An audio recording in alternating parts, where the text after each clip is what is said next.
भारत में एक बार फिर कोरोना ने टेंशन बढ़ा दी है। बीते 24 घंटे में भारत में 6,317 मामले सामने आए, जबकि बीते 24 घंटे में कोरोना के चलते 318 लोगों की मौत हो गई। सबसे दिक्कत की बात यह है कि अब महाराष्ट्र के बाद दिल्ली में कोरोना के सबसे ज्यादा मामले सामने आ चुके हैं।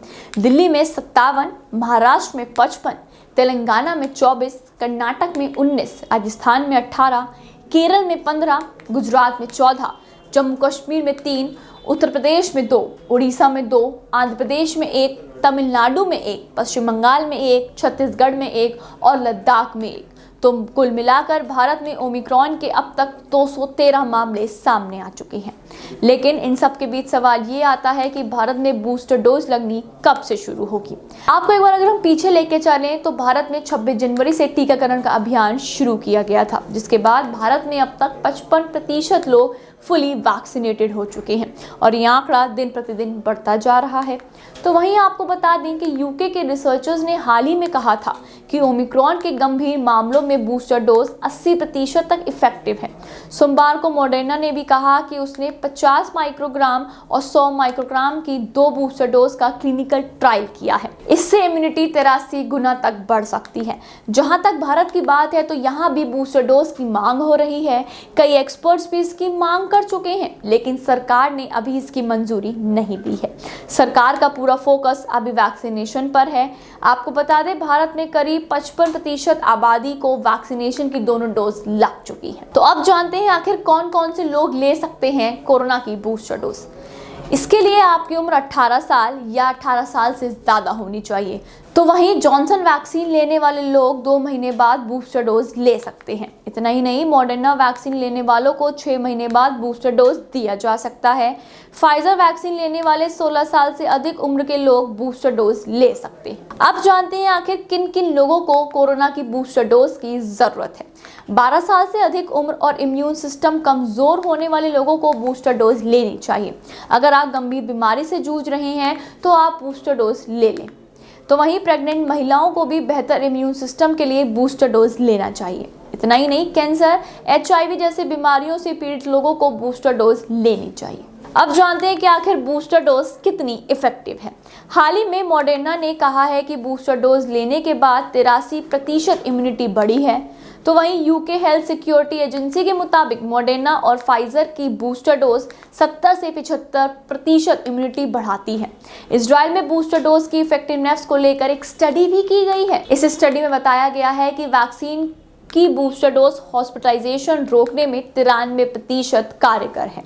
साथ ही कोरोना के गंभीर लक्षणों को रोकने में भी बूस्टर डोज 92% ज्यादा इफेक्टिव है। अब जानते हैं कि आखिर भारत में बूस्टर डोज की क्या स्थिति है। भारत में अब तक बूस्टर डोज लगवाने की परमिशन नहीं मिली है। सरकार का कहना यह है कि हमारा पूरा फोकस अभी वैक्सीनेशन पर है। अब तक दुनिया के 36 देशों में बूस्टर डोज लगनी शुरू हो गई है, जिसमें भारत शामिल नहीं है। भारत बायोटेक को लेकर बूस्टर डोज के लिए 3rd फेज ट्रायल का अप्रूवल मिला है। हाल ही में भारत की वैक्सीन कोवोवैक्स को भी अप्रूवल दी गई है। एक्सपर्ट्स का मानना यह है कि कोवोवैक्स बूस्टर डोज का काम करेगी। तो वहीं सितंबर 2020 में 3rd ट्रायल के दौरान इसकी एफिशिएंसी 96% तक बताई गई थी। ये तो बात हो गई बूस्टर डोज की। अब अगर भारत के आंकड़ों पर एक नजर डालते हैं तो भारत में इस वक्त सक्रिय मामले 79,097 हैं। तो वहीं कुल रिकवरी 3,41,95,060 है। तो वहीं कोरोना से अब तक भारत में कुल मौतें 4,78,007 हो चुकी हैं। कुल वैक्सीनेशन की अगर हम बात करें तो अब तक कुल वैक्सीनेशन का आंकड़ा जो है वो 13,83,78,181 पार कर गया है। देश में ओमिक्रॉन के बढ़ते मामलों के बीच पीएम मोदी गुरुवार को रिव्यू मीटिंग करने वाले हैं। मीटिंग में देश में कोरोना के हालत की समीक्षा की जाएगी। आपको बता दें महाराष्ट्र और राजधानी दिल्ली में फिलहाल सबसे ज्यादा ओमिक्रॉन संक्रमित मिले हैं। तो वहीं देश में ओमिक्रॉन की संख्या जो है अब वो 213 हो चुकी है। दुनिया के सबसे अमीर लोगों में शामिल और माइक्रोसॉफ्ट के संस्थापक बिल गेट्स ने ओमिक्रॉन वेरिएंट को लेकर चेतावनी दी है। दरअसल गेट्स ने संक्रमण को लेकर लगातार एक के बाद एक 7 ट्वीट किए। उन्होंने आशंका जताई है कि हम जल्द ही महामारी के सबसे बुरे दौर से गुजर सकते हैं। बिल गेट्स ने कहा कि उनके करीबी दोस्त तेजी से नए संक्रमण की चपेट में आ रहे हैं, इसलिए लोगों को सावधान रहना चाहिए। नए वेरिएंट के खतरे को देखते हुए उन्होंने छुट्टियों पर बाहर घूमने जाने के अपने सभी प्लान्स को कैंसिल कर दिया है।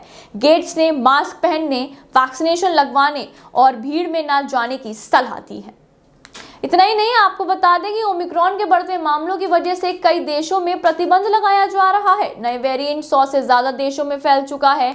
इस बीच विश्व स्वास्थ्य संगठन यानी WHO के चीफ टेड्रोस ने मंगलवार को कहा कि दुनिया भर की सरकारों को महामारी को खत्म करने की दिशा में अब काम करना चाहिए। उन्होंने कहा कि 2022 ऐसा साल होना चाहिए जिसमें हम महामारी को खत्म करें। हर देश की 70% आबादी को अगले साल जुलाई तक वैक्सीनेशन लगवा लेनी चाहिए तो महामारी को खत्म किया जा सकता है। दुनिया भर में कोरोना के नए ओमिक्रॉन वेरिएंट के मामले तेजी से बढ़ रहे हैं। इसे देखते हुए इजराइल ने बूस्टर डोज के बाद अब वैक्सीनेशन का चौथा डोज लगवाने की योजना बनाई है।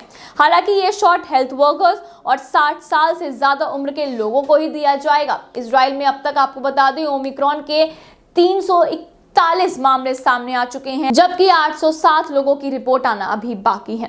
इतना ही नहीं, आपको बता दें अब तक ओमिक्रॉन से पूरे देश भर में 14 मौतें हो चुकी हैं। 1 मौत अमेरिका में, 12 मौतें ब्रिटेन में और 1 मौत इजराइल में हो चुकी है, जिसके बाद हमें एक बार फिर से अब सावधान होने की जरूरत है। आपसे भी यही गुजारिश है, बहुत जरूरी हो तभी घर से बाहर निकलिए, सोशल डिस्टेंसिंग का पालन करिए, मास्क लगाइए, सैनिटाइजेशन का यूज करिए और सावधान रहिए और सतर्क रहिए और देखते रहिए सनराइज न्यूज। साथ ही साथ इस वीडियो को लाइक करें, शेयर करें और हमारे चैनल को सब्सक्राइब कर बेल आइकन दबाना ना भूलें। Thank you.